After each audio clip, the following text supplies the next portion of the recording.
안녕하세요. 강북 삼성 응급의학과 이장희입니다. 셉시스 치료의 강론을 살펴보고 있습니다.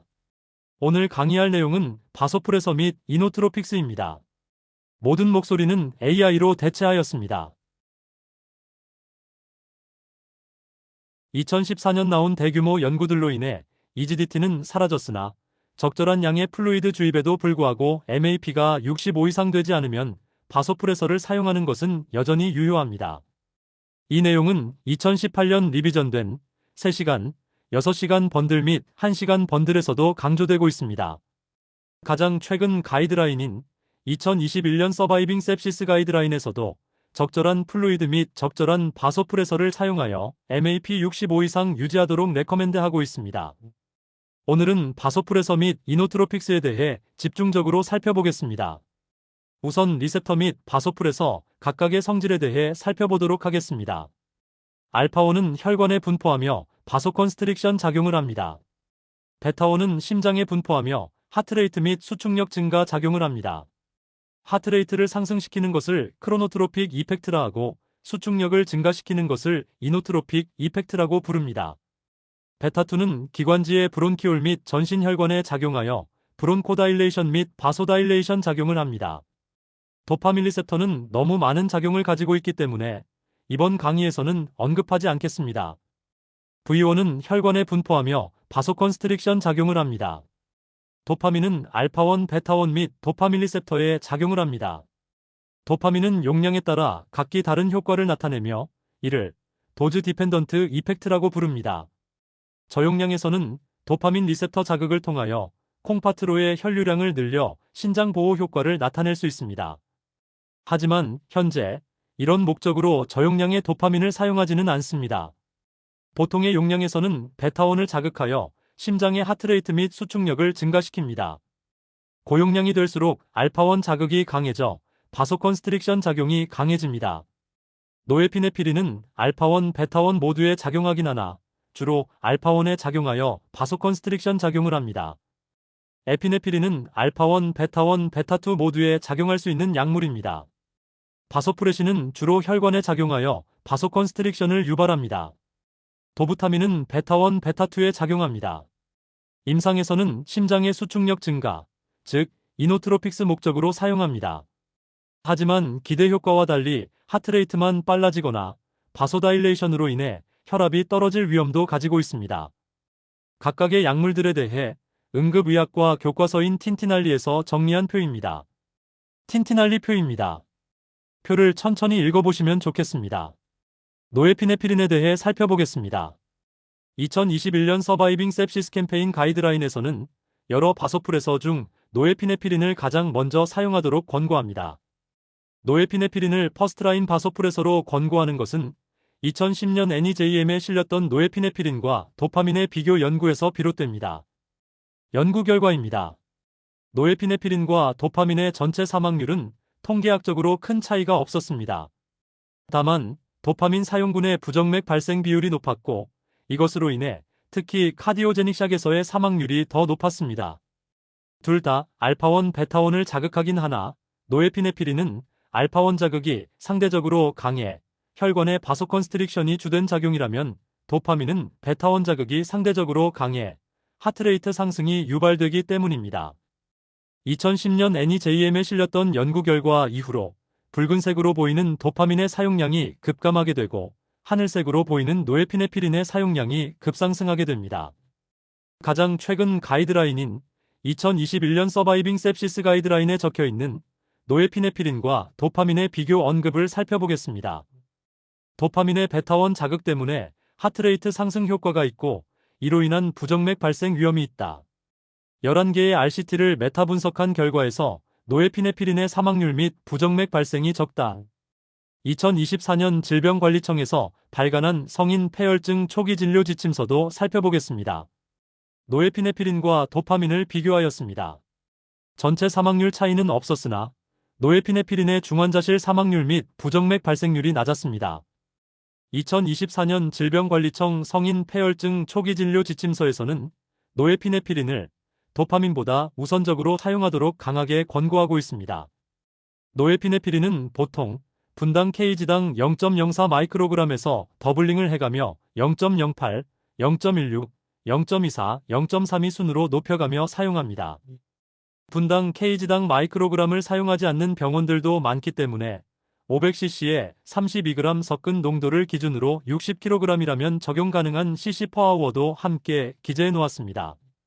분당 kg당 0.25 마이크로그램, 14cc/h에 붉은색을 칠해 놓은 이유는 이어 설명할 바소프레신 적용 시점이기 때문입니다. 바소프레신에 대해 설명드리겠습니다.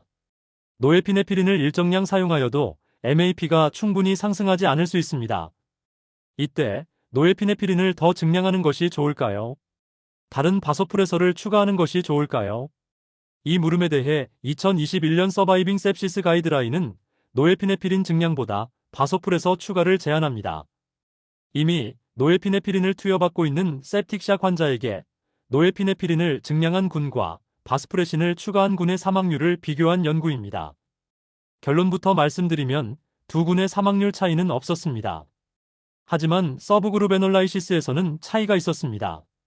노에피네피린이 비교적 저용량일 때 바소프레신이 추가된 군의 사망률은 노에피네피린 증량군에 비해 감소하였습니다. 비교적 저용량이라는 그 시점은 언제일까요? 논문에 나온 단위를 분당 kg당 마이크로그램으로 환산해 보겠습니다. 노에피네피린 사용량이 분당 kg당 0.25 마이크로그램 미만일 때입니다. 500cc의 노에피네피린 32g이 믹스된 기준으로 60kg에서의 cc/h로 환산하면 14cc/h입니다. MAP가 오르지 않을 때 노에피네피린을 계속 증량시키지 말고 바소프레신을 얼리 컨비네이션 해주는 것이 좋습니다. 바소프레신 애드의 시점은 노에피네피린 용량 분당 kg당 0.25 마이크로그램입니다.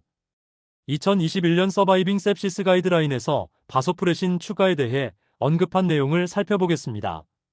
노에피네피린의 바소프레신의 얼리 컨비네이션은 노에피네피린으로 인한 아드레너직 버든을 줄여주는 효과가 있으며 얼리 컨비네이션의 시점은 노에피네피린 사용량 분당 kg당 0.25에서 0.5 마이크로그램일 때이다. 2024년 질병관리청 성인 폐혈증 초기 치료 지침서에도 해당 내용에 대한 문헌 고찰이 있습니다. 적절한 플루이드 및 노에피네피린 사용에도 불구하고 적절한 MAP가 유지되지 않을 때 바소프레신 추가 투여군과 노에피네피린 증량군의 사망률 비교입니다. 기본 정보를 읽어보겠습니다. 노에피네피린 투여로 이미 아드레너직 리셉터가 포화된 상태에서 노에피네피린을 더 투여하는 것보다 바소프레신을 투여하여 V1 리셉터를 자극하는 것이 나을 수 있다. 하지만 무작위 대조 연구 5편을 메타 분석한 결과 두 군의 사망률 차이는 없었습니다. 다만 노에피네피린 사용량이 분당 kg당 0.25 마이크로그램 미만일 때 바소프레신을 추가한 군에서는 사망률이 낮았습니다. 이 근거들을 바탕으로 2024년 질병관리청 성인 폐혈증 초기 치료 지침서에서는 노에피네피린 투여 농도가 분당 kg당 0.25 마이크로그램을 넘어서도 MAP가 유지되지 않는다면 바소프레신을 추가하도록 권고하고 있습니다. 표로 정리하면 다음과 같습니다. 바소프레신은 보통 고정 용량 분당 0.04 유닛으로 사용하게 되며 cc/h로 환산하면 24cc/h입니다. 다음은 도부타민입니다. 도부타민은 베타1 자극을 통해 하트레이트를 증가시키는 크로노트로픽스, 심장의 수축력을 증가시키는 이노트로픽스로 작용합니다. 또한 베타2 자극을 통해 브론코다일레이션 및 바소다일레이션 효과를 냅니다. 가이드라인에서는 적절한 수행 및 바소프레서 사용 후 MAP는 호전되었으나 티슈 하이포퍼퓨전이 지속될 경우 만약 심장 기능 장애가 동반되어 있다면 도부타민을 사용하도록 권고하고 있습니다. 전제가 많아 여러 번 읽어봐도 직관적으로 이해하기 어려울 수 있어서 표로 설명드리겠습니다. MAP는 카디악 아웃풋의 SVR을 곱한 값입니다. 심장의 수축력이 떨어진 상태에서도 플루이드와 바소프레서 사용으로 MAP 상승을 유도할 수 있습니다. 하지만 MAP가 증가한다고 반드시 DO2가 증가하는 것은 아닙니다. DO2는 카디악 아웃풋의 동맥 내산소량을 곱한 값으로 SVR은 변수로 참여하지 않습니다. 즉 바소프레서 증량으로 SVR을 상승시켜 MAP를 증가시키더라도 심장의 수축력이 떨어져 있으면 DO2는 증가하지 않습니다. 만약 적절한 수액, 적절한 바소프레서 사용 후 MAP는 상승했으나 락테이트가 지속적으로 높은 티슈와의 포퍼퓨전이 지속된다면 베드사이드 에코를 통해 심장의 기능을 평가해보고 만약 심장의 수축력이 낮은 상태라면 도부타민을 추가해야 합니다.